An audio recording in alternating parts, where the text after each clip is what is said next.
சிம்ம மாத பௌர்ணமியுடைய சிறப்பு எண்ணில் அடங்காத ஒரு சிறப்பு. அதுவும் பிதுரு கைங்கரியம் செய்வதற்கு, முன்னோர் வழிபாடு செய்வதற்கு, இறந்து போன ஆன்மாக்களுடைய அந்த அவங்க பேரின்பம் என்ற இறைவனுடன் கலப்பதற்கு உரிய மிகப்பெரிய உன்னதமான ஒரு நாள் தான் ஆவணி மாத பௌர்ணமி.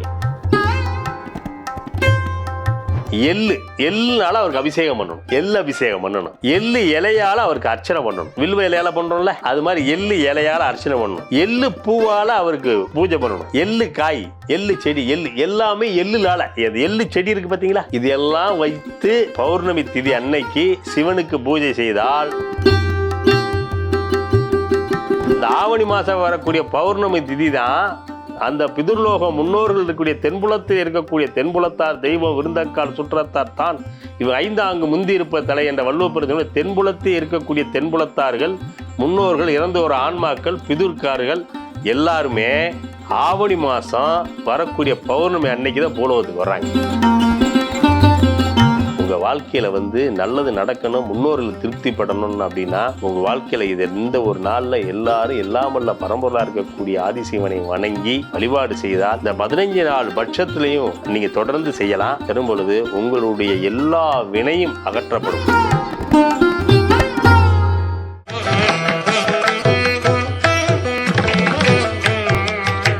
சார் வணக்கம். வணக்கம்மா. உங்களுடைய பதிவுகள் எல்லாமே ஒரு வித்தியாசமான பதிவுகளா இருக்கு, தேவையான பதிவா இருக்கு. பொதுவா எல்லாரும் சொல்ற மாதிரி சொல்லாம ஒரு வித்தியாசமான ஒரு பதிவு. இப்ப அடுத்தா பாத்தீங்கன்னா இந்த ஆவணி மாதம் வரக்கூடிய பௌர்ணமி, அதுலேருந்து தான் இந்த மகாலய பட்சம்னு ஒரு விஷயம் ஆரம்பிக்குது. ஸோ இதற்கான சிறப்புகள் என்ன, இதை நம்ம எப்படி வழிபடணும்? அதாவது பௌர்ணமி திதி உன்னதமான திதி. முழு நிலவு என்பது சக்திக்குரியது. அமாவாசை திதி என்பது சிவனுக்குரியது. சரிங்களா? அமாவாசை என்பது ஒடுக்கம், பௌர்ணமி என்பது விரிவாக்கம். அதனால இந்த திதியில பார்த்தீங்கன்னா 15 திதியிலும் 15 விதமான குணங்கள் உண்டு. தேய்விரைக்கும் வளர்வுரைக்கும் அதே மாதிரி. தேய்விரை எப்படி வளர்வு. அதனால இந்த சிம்ம மாத பௌர்ணமி நீங்க கேட்டது, ஆவணி மாத பௌர்ணமி என்பது சிம்ம மாத பௌர்ணமின்னு பேர். இந்த சிம்ம மாத பௌர்ணமியுடைய சிறப்பு என்ன அப்படிங்கிற விஷயத்தை நீங்க எடுத்து கேட்டீங்கன்னா, சிம்ம மாதத்துல சந்திரன் கும்பத்துல இருப்பார், அதுதான் பௌர்ணமி. ஆவணி அவிட்டம்னு சொல்லுவாங்க. என்ன, அவிட்டத்துல பிறக்கவனுக்குலாம் தவிட்டு பானையெல்லாம் தங்கம் இருக்குன்னு பழமொழி எல்லாருக்கும் தெரியாது. சரிங்களா? அப்ப அவிட்டம் அந்த நட்சத்திரத்துல வரும் பொழுதுதான் அந்த பௌர்ணமி முழு நிலவு, அதாவது அவிட்டத்துல இருந்து சதயம் போகும் பொழுது வரக்கூடிய நாள். சிம்ம மாத பௌர்ணமியுடைய சிறப்பு எண்ணில் அடங்காத ஒரு சிறப்பு. அதுவும் பிதுரு கைங்கரியம் செய்வதற்கு, முன்னோர் வழிபாடு செய்வதற்கு, இறந்து போன ஆன்மாக்களுடைய அந்த அவங்க பேரின்பம் என்ற இறைவனுடன் கலப்பதற்கு உரிய மிகப்பெரிய உன்னதமான ஒரு நாள் தான் ஆவணி மாத பௌர்ணமிங்க. இந்த ஆவணி மாத பௌர்ணமியினுடைய சிறப்பு என்ன கேட்டீங்கன்னா, எல்லாரும் பேரின்ப பெருவாழ்வு என்று பெறக்கூடிய எல்லாம் வல்ல பரம்பலுடைய ஆதியில் இருக்கக்கூடிய அம்பலார் ஜோதி என்ற ஆனந்த கூத்தனுடன் இரண்டடர் கலப்பதற்கான ஒரு நாள் இந்த ஆவணி மாத பௌர்ணமி. ஆனா இந்த வருஷம் ஆவணி மாத பௌர்ணமி எப்போ வருதுன்னு கேட்டீங்கன்னா, மாசம் பிறந்தோன்னு ஒரு பௌர்ணமி வந்துச்சு. அது வரல, இந்த மாச கடைசியில் ஒரு பௌர்ணமி வருது இந்த ஆண்டு. மறுநாள் புரட்டாசி 1. அதாவது இந்த வருடம் மட்டும் ஆவணியிலே 2 பௌர்ணமி. ஆமா, அது கடைசி ஆவணி மாசம் கடைசி, மறுநாள் புரட்டாசி 1. அப்ப ஆவணி கடைசிலையும் புரட்டாசி 1லயும் அந்த மாத பயிற்சியில வரக்கூடிய பௌர்ணமியாக இந்த மாசம் அமைஞ்சிருச்சு, இந்த வருடம் அமைஞ்சிருச்சு. ஏன்னா அதுல இருந்து பட்ச ஆரம்பம், மகாலய பட்சம், மகாலய பட்சம். அதாவது இந்த ஆவணி மாத பௌர்ணமியில கமலை ஞானப்பிரகாச தேசிகர் புஷ்பவிதி பலன்ல ஒரு செய்யுள் சொல்லியிருக்கிறார். சிம்ம மாதம் தன்னில் எவன் ஒருவன் எள்ளின் பூ எள்ளின் இலை எள்ளின் காய் எள்ளின் கனி சாற்றி சிவனை வழிபோருக்கு முன்வினை கர்மம் போம் ஊழ்வினை கர்மம் போம் எண்ணிலடங்கா செல்வம் பெற்று பல இன்பங்களை நுகர்ந்து சாயுச்சம் சாரூபம் சாலோபம் என்ற பதவிகள் பெற்று இறைவனுடன் இரண்டர கலப்பார் அப்படின்னு சொல்லி கமல ஞானப்பிரகாசர் ஒரு செய்யுள் சொல்லியிருக்கிறார். அது என்ன, சிம்ம மாதம் தன்னில் பௌர்ணமியில எவன் ஒருவன் எள்ளின் பூ எள்ளின் இலை எள்ளின் செடி எள்ளின் காய் எள்ளின் கனி கொண்டு ஈசனை வழங்குவோருக்கு எல்லா இன்பங்களும் கிடைக்கப்பெற்று எல்லா கர்மங்களும் நீக்கப்பெற்று இறைவனுடன் இரண்டரை இறை பதவி, அதாவது சாரூபம் சாலோபம் சாயுச்சம், அந்த பதவி கிடைக்குமா அவங்களுக்கு? இறைவனாகவே ஆயிடுவான் அவன். அப்படிப்பட்ட பதவி கிடைத்து அவன் வந்து பூமியில வந்து இருப்பான் அப்படின்ற மாதிரி ஒரு மிகப்பெரிய ஒரு தத்துவம். அது வந்து என்னன்னு கேட்டீங்கன்னா, பௌர்ணமி மாசம், அதாவது ஆவணி மாச பௌர்ணமியில சிவபெருமானுக்கு எள்ளுனால அவருக்கு அபிஷேகம் பண்ணணும். எள்ளு அபிஷேகம் பண்ணணும். எள்ளு இலையால அவருக்கு அர்ச்சனை பண்ணணும். வில்வ இலையால பண்றோம்ல, அது மாதிரி எள்ளு இலையால அர்ச்சனை பண்ணணும். எள்ளு பூவால அவருக்கு பூஜை பண்ணணும்.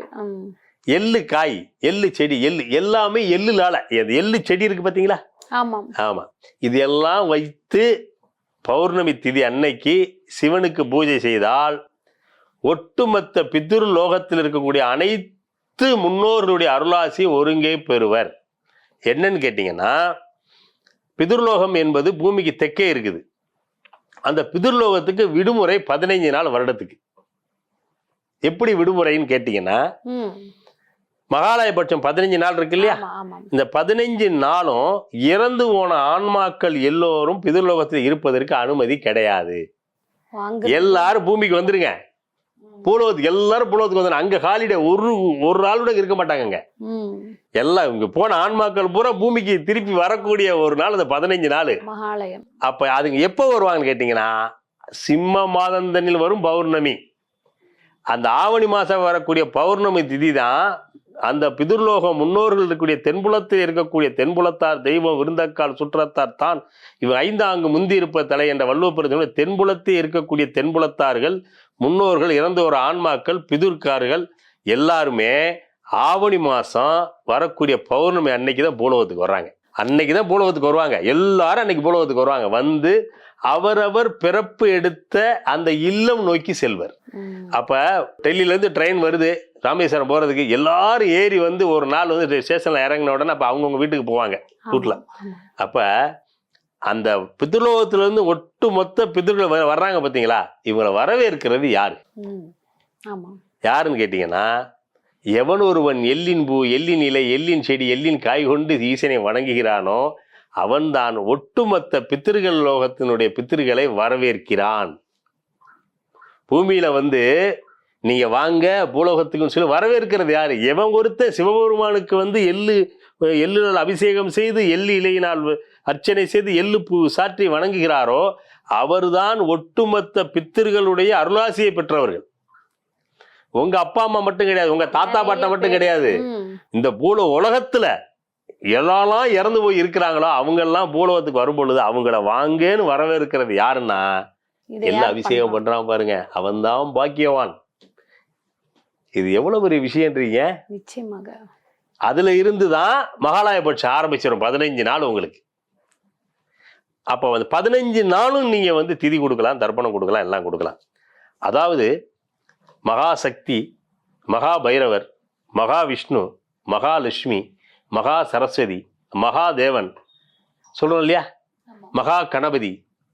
அப்ப எல்லாம் மகா அப்படின்னா எல்லை இல்லாததுன்னு அர்த்தம். மகாலயபட்சம் அப்படின்னா அதுவும் மகாலயபட்சம்னா எல்லை இல்லாத. அதுலயும் குறிப்பிட்ட அதுல ஒரு நாள் வரும், மகாபரணி வரும். அதுல 15 நாள் பட்சத்துல மகாபரணின்னு ஒரு நாள் வரும். அந்த மகாபரணிங்கிறது வந்து பித்ருகளுக்கெல்லாம் மோட்சத்தை தரக்கூடிய அற்புதமான ஒரு நாள் மகாபரணி. அமாவாசைக்கு முன்னாடியே வந்துடும் பரணி திதி, பரணி நட்சத்திரம், மகாபரணி அன்று அப்போ அந்த ஆவணி மாச பௌர்ணமி எல்லா முன்னோர்களும் பூமிக்கு வரக்கூடிய நாள் அன்னைக்கு அவங்களை வணங்குறோம். திருப்பி 15 நாள் தொடர்ந்து அவர் பிதிர்காரங்களுக்கு அவங்கவுங்க அவர் தெரிஞ்ச மாதிரி 15 நாளுக்கு முன்னோர் வழிபாடு செய்கிறோம். இதையெல்லாம் செஞ்சு பூமியில வந்து வழிபாடு செய்து அவர்களை திருப்திப்படுத்தி அவர்கள் தேவலோகம் என்ற தெய்வலோகத்தை 2 கலந்த பின்பு உன்னுடைய இல்லம் வளம் பெறும், வளர்ச்சி பெறும், செல்வம் பொங்கும். ஆனா அம்மா சிவலிங்கத்துக்கு வந்து எள்ளுல அபிஷேகம் பண்ணுன்னு சொன்னா குருக்களையா அடிக்க வர்றாரு. ஆமா, ஒத்துக்க மாட்டாங்க. ஏன் ஒத்துக்கிட மாட்டேன்றாங்க? நான் என்ன சொல்றேன், நல்லெண்ணெய் சாத்துறீங்கல்ல, நல்லெண்ணெய் எதுல வருது? எள்ளுல இருந்தா வருது. அதை சாத்துறீங்க, எள்ள சாத்த மாட்டேங்கிறீங்க. எள்ளு நல்ல அது சனி பகவானுக்குரிய. இல்லம்மா, எண்ணெய் எதுல வருது? எள்ளுல இருந்தா. அப்ப அதை நீ சாத்த கூடாதுல்ல. எள்ளு வேணான்றவங்க எள்ளு என்ன மட்டும் ஆகுமா? யோசிக்க வேண்டிய ஒரு விஷயம். இதை சொன்னா புரியல. நான் சொல்லி நானும் பார்த்தீங்கன்னா தமிழ்நாடு பூரா போயிட்டேன்.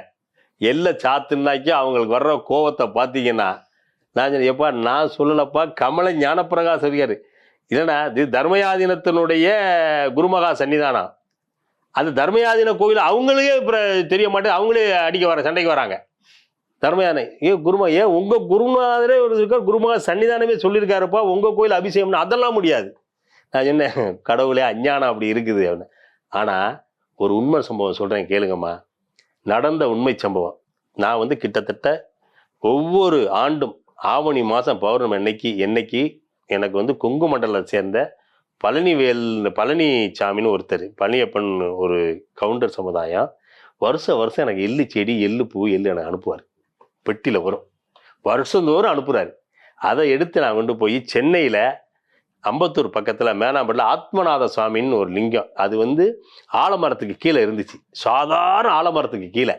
அங்கே போய் அவர் நீங்கள் கொண்டாங்க நான் அபிஷேகம் பண்ணுறேன் அப்படின்னு சொன்னார். நான் வருடந்தோறும் அங்கே கொண்டு போய் அந்த எள்ளில் அபிஷேகம் பண்ணி எள்ளு செடி சாத்தி வணங்க ஆரம்பிக்கும். அப்போ சொன்னேன், இந்த ஆலயம் சாதாரண மரத்தில் இதில் இருக்குது, மிகப்பெரிய பேராலயமாக மாறுனேன். அதிசய நிகழ்வுமா, மிகப்பெரிய அளவில் 15-20 கோடி செலவு பண்ணி பெரிய லெவலில் கோயிலை உருவாயிருச்சு. அந்த எள்ளு அவர் சொன்னா எல்லவிசையோட மகிமையை பார்த்தீங்களா? அவங்கவுங்க கோயில் கும்பாபிஷேகம் கூட பண்ண வழி இல்லாம இருக்கிறாங்க. அந்த கோயில் புனரமத்த புது கோயிலே கட்டப்பட்டது, அஷ்ட பைரவர் ஆலயமா மாறிடுச்சு. அது இன்னைக்கு மிகப்பெரிய ஆலயமா இருக்குதுமா. அதிசயம். அப்படி சொர்ணாகாசன பைரவர் இருக்கிறாரு. எள்ளு அபிஷேகம் பண்ண ஒரு ஆலயத்தினுடைய வளர்ச்சி கண்கூட நான் கண்டேன். இது என்னன்னு கேட்டீங்கன்னா, ஒரு மனிதனுடைய வளர்ச்சியில இந்த ஆவணி மாச பௌர்ணமி ஒரு அற்புதமான ஒரு நாள். இந்த நாளில் தவற விட்டுறாதீங்க. உங்கள் வாழ்க்கையில் நல்லது நடக்கணும், முன்னோர்கள் திருப்திப்படணும் அப்படின்னா உங்கள் வாழ்க்கையில் இது எந்த ஒரு நாளில் எல்லாரும் எல்லாமல்ல பரம்பொருளாக இருக்கக்கூடிய ஆதிசிவனை வணங்கி வழிபாடு செய்தால் இந்த 15 நாள் பட்சத்துலேயும் நீங்கள் தொடர்ந்து செய்யலாம். தரும் பொழுது உங்களுடைய எல்லா வினையும் அகற்றப்படும். ஊழ்வினை கர்மால் அகற்றப்பட்டு நல்வினை வரும். உங்களுக்கு மேலும் மேலும் இன்பம் பெறும். அப்பேற்பட்ட மாதம் தான் சிம்ம மாதத்தில் வரக்கூடிய பௌர்ணமி தினம். அந்த நாளை வழிபாடு செய்து வணங்கி எல்லாமல்ல பரம்பொருளுடைய அனுகிரகத்தை கேட்டு 30 கோடி தேவல அனுகிரகம் பெற்று பல்லாண்டு வாழ்வதற்கு திருவருள் டிவி மூலமா நேயர்களுக்கு நான் சொல்லிக்கிறேன்.